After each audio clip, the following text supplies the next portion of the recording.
Hi, I'm Darrin Peppard. Welcome to the Leaning into Leadership podcast, the podcast dedicated to today's hardworking leader. Join me every Sunday for leadership insight, inspiration, and a little pep talk to keep you rolling down your road to awesome. Ladies and gentlemen, welcome into the Leaning into Leadership podcast. I'm so happy that you took the time to listen in. This week on the podcast, my guest is Dan Wolfe. Dan is the author of a hot new book, folks, Becoming the Change, 5 Essential Elements to Being Your Best Self. This is not your everyday social emotional learning book. This is a book that's about you. It's a book about me. It's how each one of us takes control of those 5 essential elements and works to be the best individual we can be. It is an absolutely brilliant read, folks. I highly recommend you check that thing out. It is flying off the virtual shelves at Amazon right now. I'm excited to share this conversation with you. Dan and I really enjoyed our time together. Before we get to that, just a real quick reminder that this is the time, school leaders, to be thinking about how you're going to welcome your staff back in the fall. What are you going to do to bring that positive message, to encourage, to let them know that they're seen, that they're heard, and they're loved? Well, that's where I come in. I would love to have a conversation with you and talk about the message that I can bring to your staff. I want to come speak with your staff. I want to work with your student leaders. I want to help you set your school year up for success. If I'm doing my job right, you're going to be getting text messages while I'm speaking. People saying, thank you so much for bringing Darrin to our school. My job is to make you look good, and I want to help you do that. So reach out. All the information you need to contact me is in the show notes. I look forward to working with you and getting your school on the road to awesome this fall. Enjoy this conversation with Dan Wolfe. And folks, I will see you on the other side.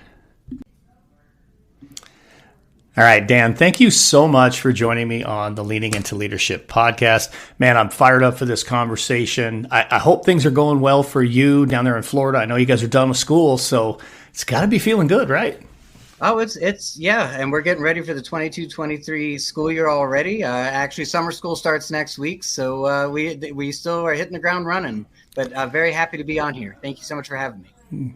Yeah, of course, man. Yeah. There's no rest in public education. You know, people think, there's that old, this old belief that, when summer comes, teachers are just off and they're out having fun and hanging out at the beach or whatever. But, they're usually doing professional development and they're continuing to sharpen their skills. And many of them, like you, are involved with summer school. That's another thing that's just a part of the calendar at this point in time, right? Are you guys having a lot of kids involved in summer school? Is it a small group? What are you looking at?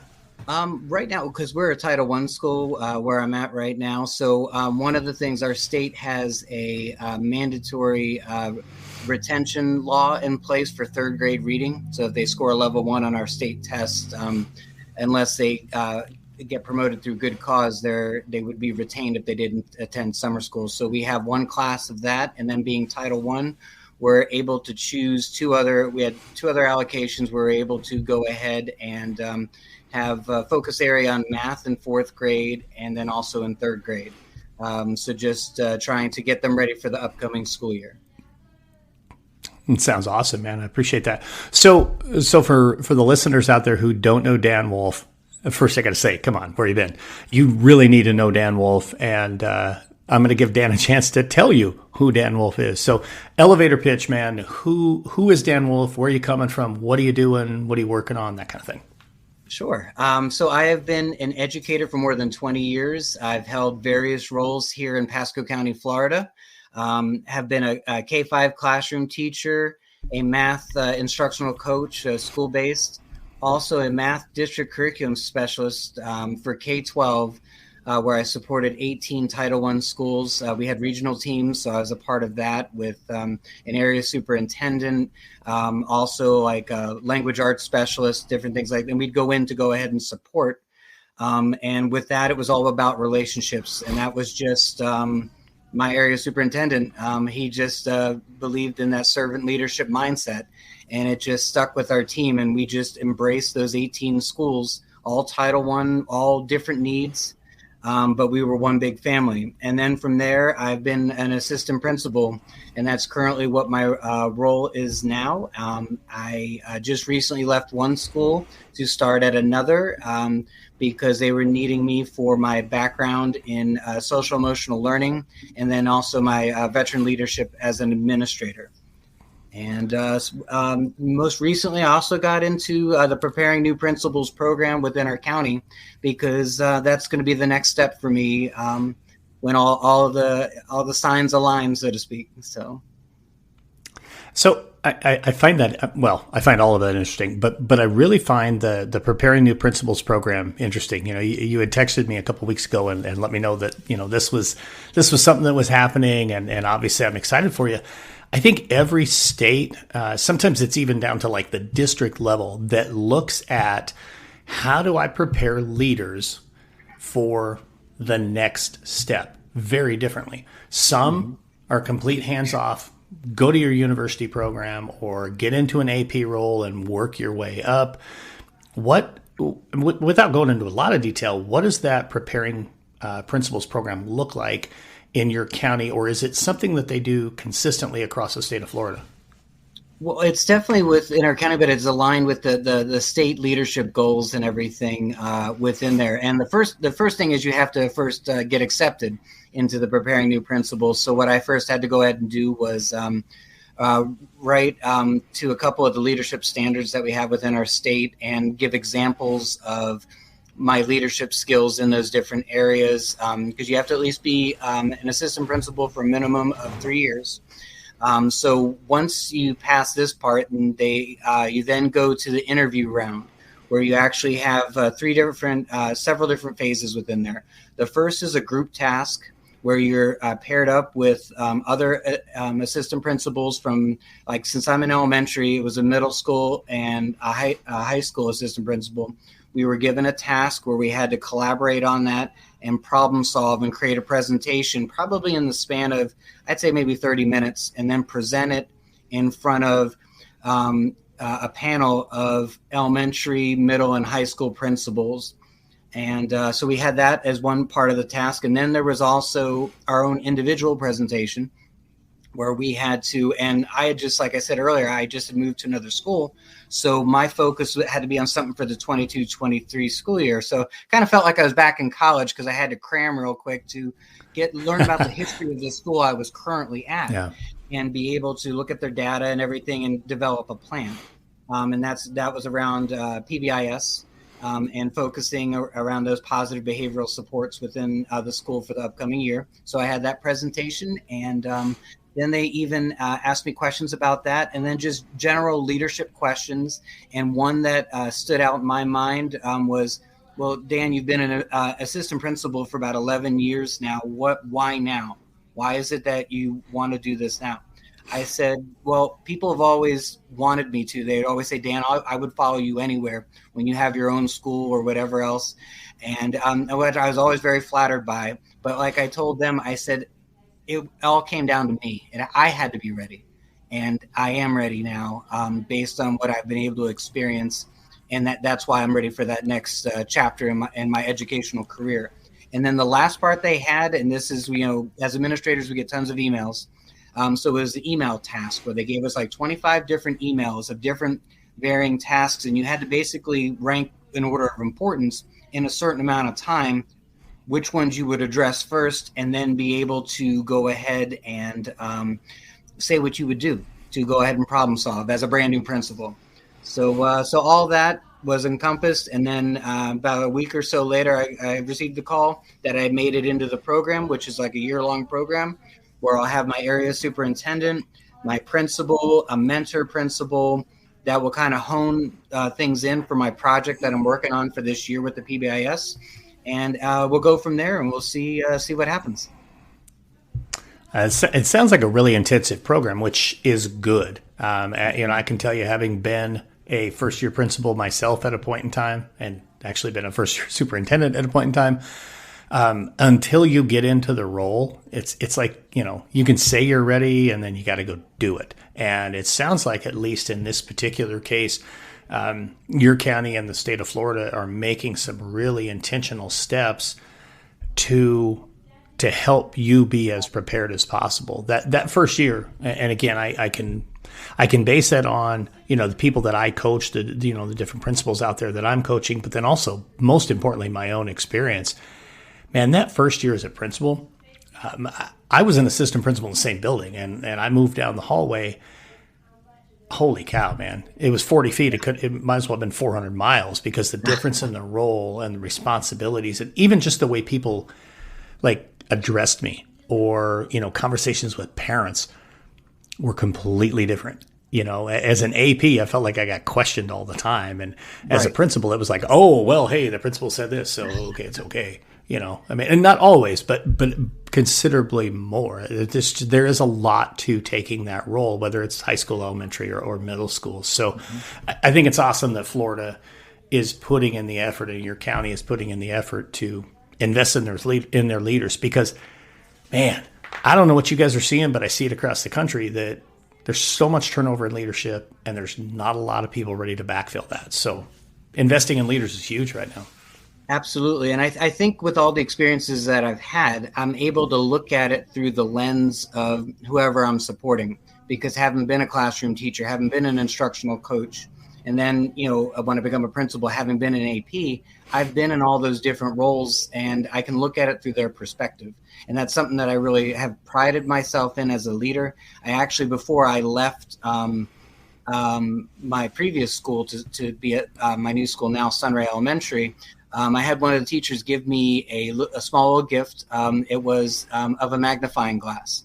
And she had written a note to me, and she said, Dan, this is because you never forgot to look at it through the lens of us as educators, as teachers. And that just meant the world to me. And I actually have it up on my corkboard in my office to serve as a daily reminder, because you don't ever want to forget where you came from. I love that. That's fantastic. The thing about, and I know, folks, by the way, this is in the show notes, but I know your Twitter handle is Serve, Lead, Inspire. And I mean, that just hits it right on the nose right there. As a servant leader, being that person that doesn't forget what it is that the folks we're charged with leading are going through. I got to ask, I'm curious about this, because, I want to say we're coming out of this pandemic. I don't know if we really are or not. I sure hope so. Right. But as I progress through my leadership career, I mean, there was always those times where somebody might say, well, you don't know what it's like to be in the classroom. Well, yeah, I was in the classroom for 11 years, or as a superintendent, what was it like for you when you were a principal? Because I did that. I was an assistant principal. So like you, living those different roles. Heck, I worked on the grounds crew. I was on the painting crew. I taught summer school as a summer school administrator. I even had to take over the food service for a week during the pandemic. Oh, wow. But anyway, okay. Yeah, I digress. That's not the point. The point and where I'm going with the question is this. I said to my leaders quite frequently during the pandemic that we have always been able to say that. We've always been able to say, hey, I was a classroom teacher, but I never taught through a pandemic. I don't have that schema. I don't have that background knowledge. And the same thing was true as a principal. I was a superintendent during that time. I've never been a principal during that time. Did you find challenge in that, in finding ways to truly empathize with your teachers? Because you were never a teacher in a pandemic. You were an AP. What kind of challenges did you face there, and how did you work to overcome that? Because clearly your teacher still felt like you didn't lose that lens. Well, that's, and again, you had just mentioned about having that empathy, and it's that empathy versus sympathy, and being that empathetic leader, being an active listener. Sometimes I would just have them just talk with me and say, just vent. I said, there's no judgment here. I just need to understand what it is you are going through. And I would even admit, I have not been through a pandemic. I said, as a teacher, I'm only going through it as an administrator. Help me understand, what are the struggles? What are the different things?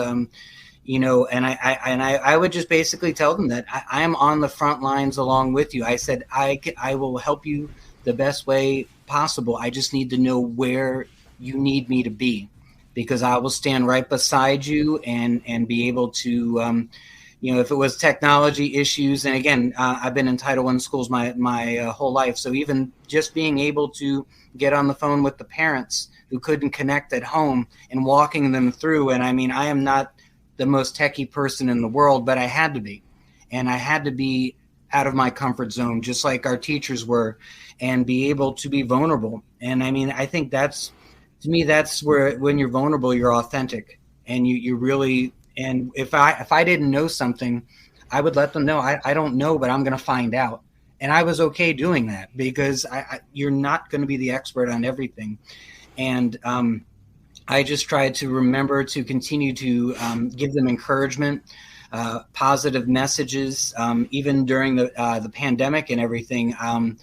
I even started recording on Twitter. I had daily positive messages from John Gordon's book, and then even an attitude of gratitude.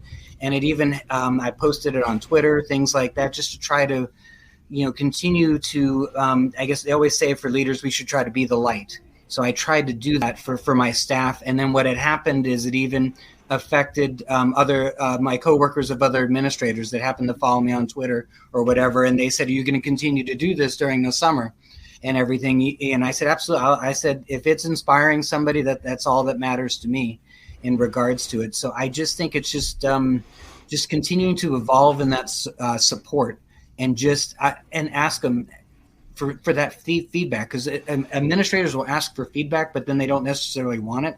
And I want people to be real with me, because that's the only way that I know we can change. And I never like the saying that it's my school or anything. It's our school, no matter what it will be. Even when I become a principal, they said, oh, when you have your own school. I said, no, it's not going to be my own school. It's going to be our school together. It's always going to be that together feeling. I think that's one of the most important elements in leadership, when we make it about all of us as opposed to us as individuals. It's a huge difference. I appreciate that you say that. To be honest with you, I was never one who would refer to it as my school either. It was always, no, this is our school. This is, I'm just the guy who's blessed to be able to, to work with all of you, not even necessarily lead you, but work with all of you and be a part of that. So I think that's incredible that you say it that way. I appreciate that so much. So let's shift gears just a little bit. So you have a brand new book that has just come out. A really exciting book too, by the way, folks. Becoming the Change: 5 Essential Elements to Being Your Best Self. Honored and excited to say that it's Road to Awesome that has published this book. But I mean, outside of that, man, this is truly a great book. You and I were talking about this before we hit record, that there's just so many layers to this thing. And this is not your basic social emotional learning, go do X, Y, and Z kind of book. In fact, it's not even focused like on here's how you go do this in your classroom. This is about me. I read this book, and it's about me. It's about whomever the reader is, being your own best self. It's not about what you go and do in the classroom. It's not this extra thing. So talk a little bit about, like, first, where did the inspiration for this book come from? Because again, it's an incredible book. Well, thank you very much. And then again, I appreciate Road to Awesome, all their support and everything along this whole journey and everything. It's been a wonderful experience.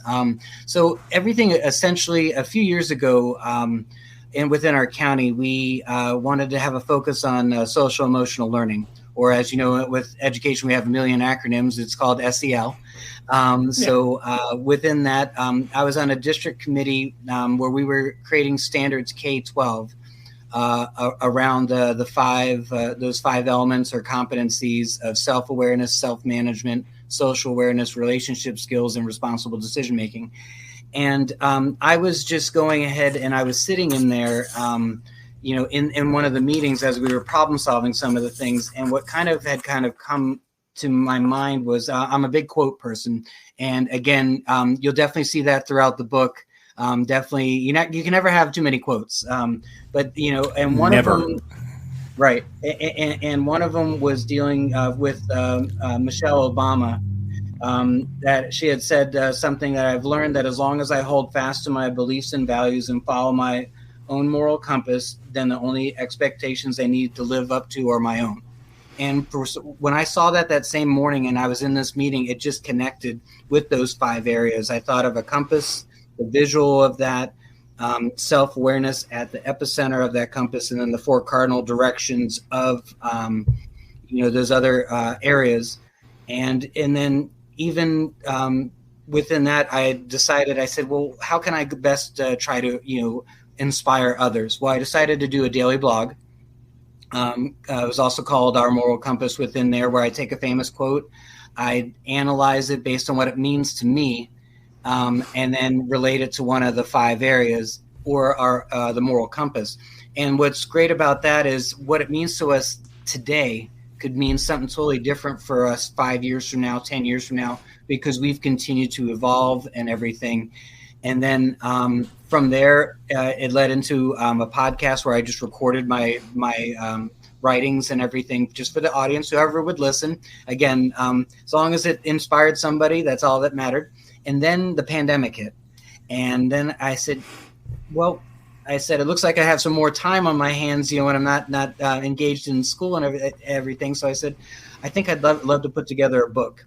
And so I was able to go ahead and put together this book, which eventually becoming the change within there. And that's like when you think of a butterfly goes from a caterpillar, and it's the evolution into that butterfly. And that's what we all are as human beings. We're a work in progress. We're constantly evolving. We're constantly changing based on our experiences. So I decided to come up with a self-assessment that analyzed within the 5 areas and elements, and we're able to then, based on that, have chapters around each of those elements. And within that, I was able to incorporate compass checks throughout, which were just some of the writings that I had done within my blogs and things that related to those areas. And it always is getting the reader to think throughout how it relates to themselves.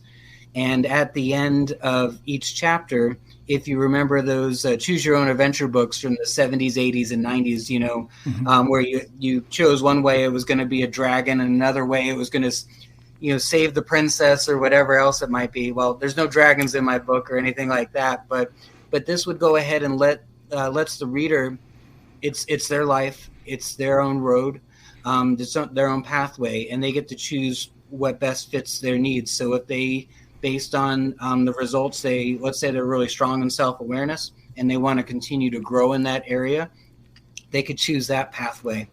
And when they finish reading that, they can say, okay, I didn't do well in responsible decision-making at this point in my life, so I need help in that area, some guidance. And then you could choose that, and you can choose whatever kind of pathway within it. And the nice thing about it is where you are now, you will be in a different spot 5-10 years from now, and you could go ahead and take that assessment as many times as you want, because you're always constantly evolving, growing, and changing. And that's what I hope from this book, is for us to be, as Gandhi had said, be the change you wish to see in the world. And that's what I want within ourselves. So I found it interesting that, again, there's so many great pieces in this book, but you talk about the self-assessment. And folks, when you get this book in your hand, you'll notice in Appendix 1, Dan included his own, he took the self-assessment. So you have given your scores. You're being extremely vulnerable in sharing this. And folks, it's a 5-point must scale, and it's not like Dan's got a bunch of 5s. He doesn't. There's just a handful of 5s that are in there. So being really honest, being really vulnerable with sharing that.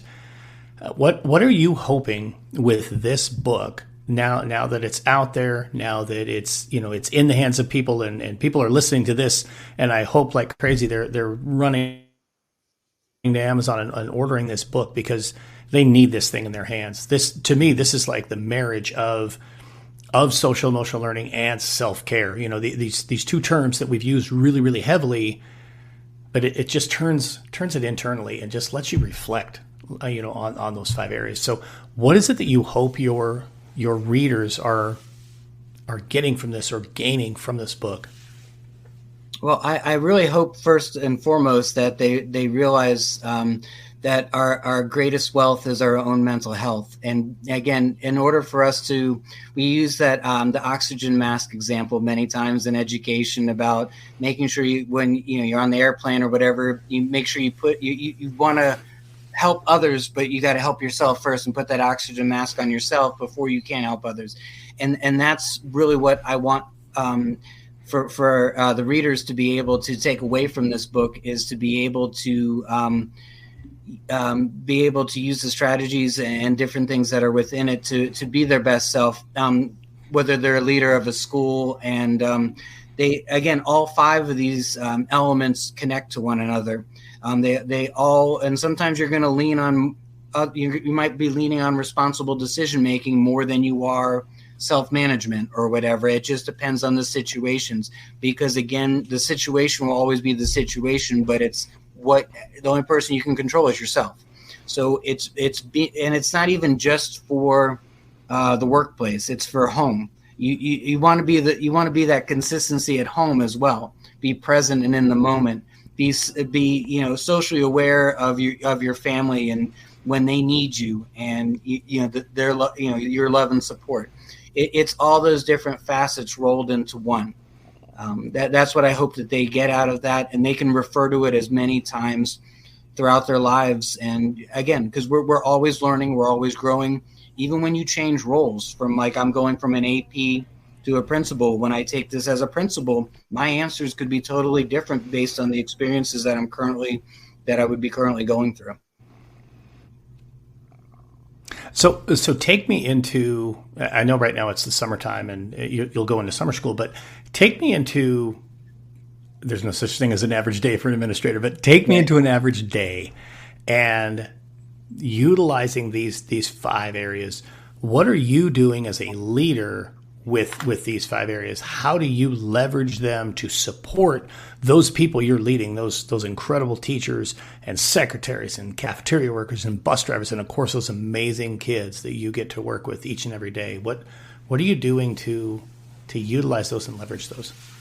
Well, I think especially with it being like the heart of the servant, being a servant leader, I think out of the 5, and probably the one as a society I think we need to focus on the most, in my humble opinion, is social awareness, and being able to look at it through the lens of others and empathize with them. And that's the one I lead with first, because another saying that I live by, it's a poor frog who doesn't praise its own pond. One of my professors has said that, and it's kind of stuck with me, and it's letting people know that they're appreciated. Writing notes specifically, whatever they've done. And it's not even just for the teachers. It's for food and nutrition. It's for our custodial staff. Titles are just titles. It's what you do behind the titles that matters most, because everybody's a human being. They're a person. And that's how they need to be treated as such in regards. So I lead with that, first and foremost. And the others fall into place depending on making the best decisions to support my staff, how I could be the best leader. And I mean, I really had to lean on these 5 areas going through the pandemic, and that's the thing with it. These five elements are within all of us. They've always been there. This is just bringing it to light, and I think within each of those areas, just even being self-aware of where you fit into the scheme of things within your school. Yes, I'm the assistant principal, but I'm one small piece of this puzzle, and all the pieces need to connect together. And I need to see how to best unite that to be able to, pandemic or not, help lead that charge and be there for them. And that's including our students and everything, because I tell our students all the time, my job is to keep you safe and your job is to help keep it safe. And it's that commitment. And in everything I do, I feel like those 5 elements are interwoven into my core, I think is the best. And I'm always reminded of that, just on a daily basis. And I try to reflect. And as a leader, you have to reflect. I didn't do a great job with, self-management this day in this situation or whatever. What could I do differently to go ahead and improve in that? And it's just being mindful and realizing, perfection is a myth. You're never going to have it. So that should take the pressure off right away. And that's what I try to tell the teachers too, because I know that they're perfectionists at heart too. That's just who they are, so.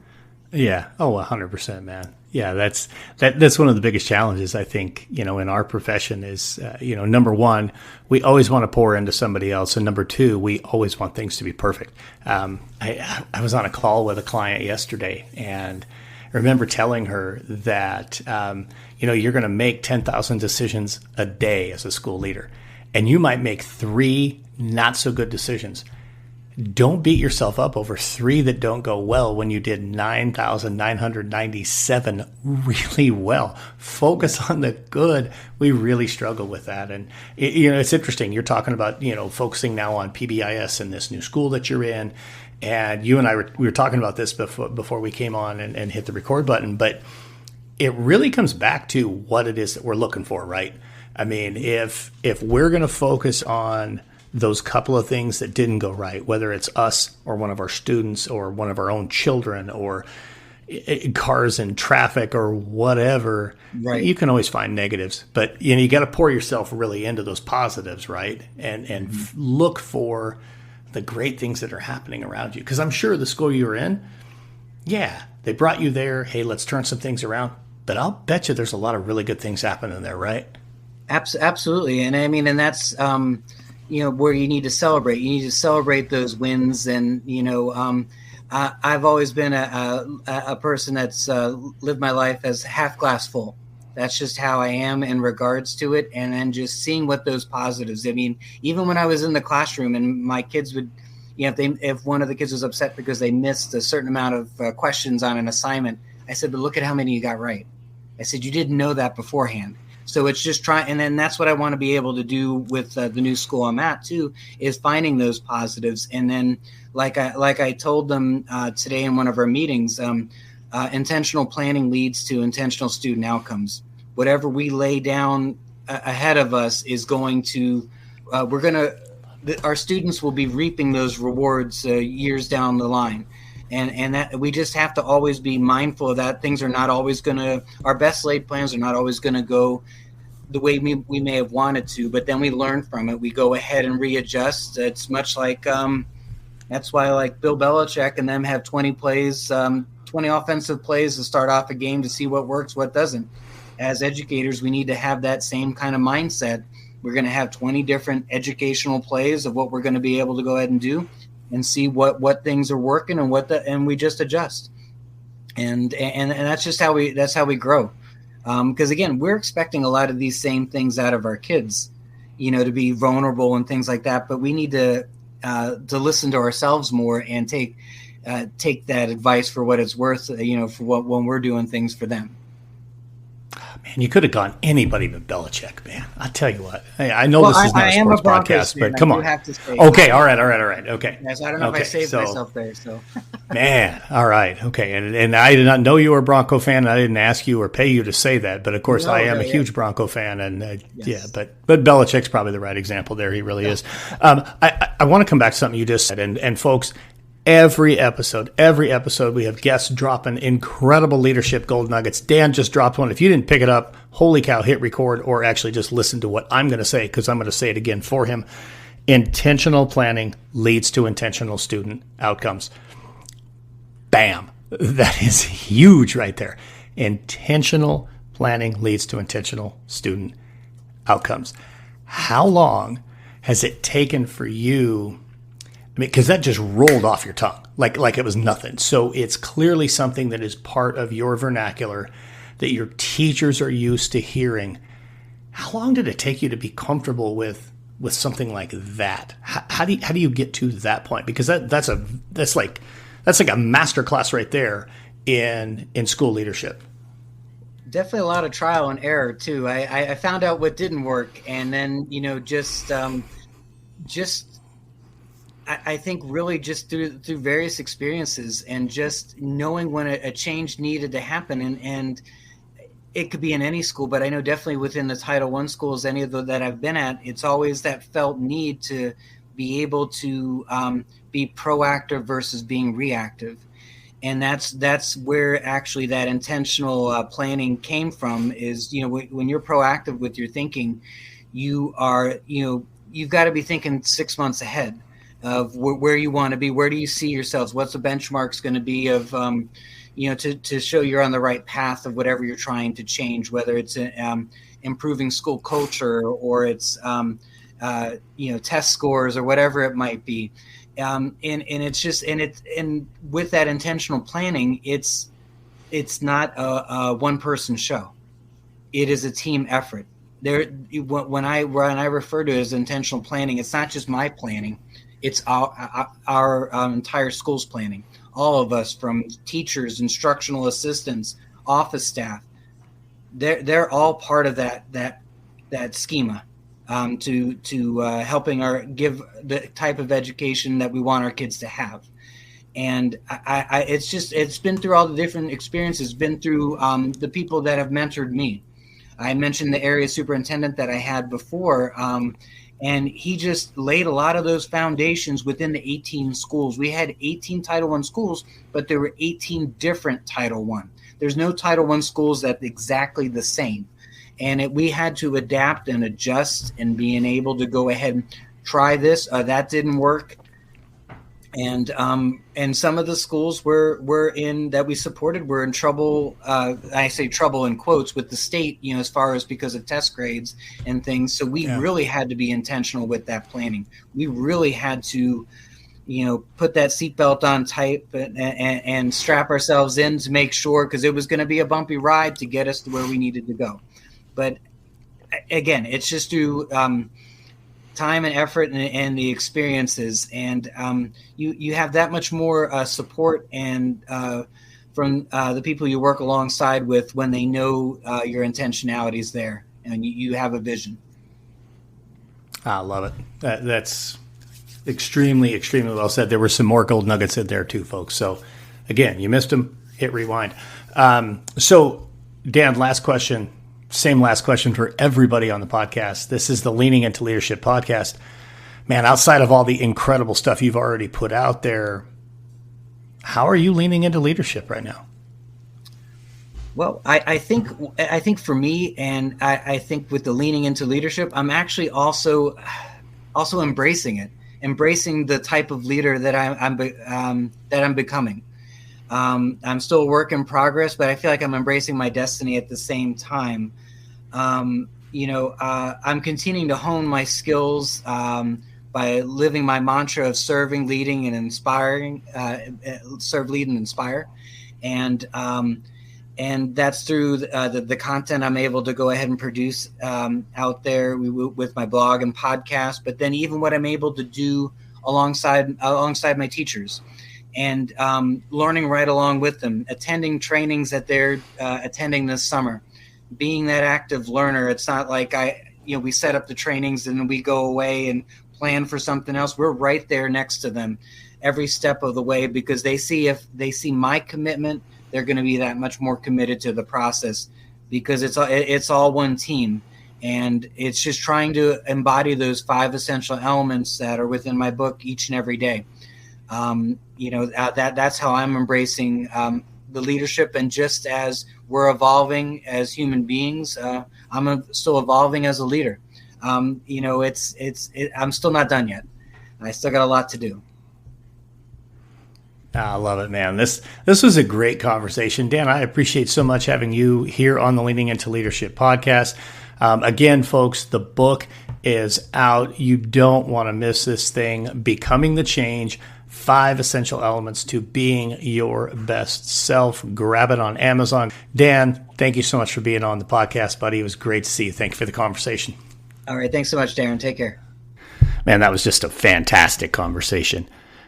Two things really that stand out to me that Dan talked about there. Early in the interview, he talked about that leadership is what you do behind the title, that it's really not about whatever title you might carry, but that anybody really has the opportunity to lead regardless the position that they hold. And I really appreciate that. I think that's something we tend to lose sight of sometimes in both directions. One, people maybe don't feel that they can lead because they don't have a title.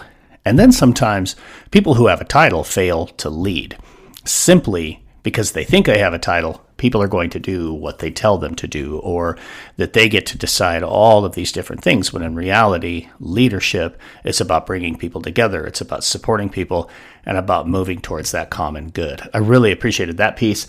The other thing that Dan talked about, and this one just blew me away, I ended up sharing this one the very night that we did this interview on Twitter. He said, intentional planning leads to intentional student outcomes. You know, the work that I do with leadership teams, the high performance leadership work, is all about gaining that leadership clarity. And I really appreciated how Dan hit this here. If we are really intentional about the planning, about the efforts that we put into stuff in advance, that leads to those intentional outcomes. When we're not intentional, when we don't have that extreme clarity we need, that's when we tend to run into problems.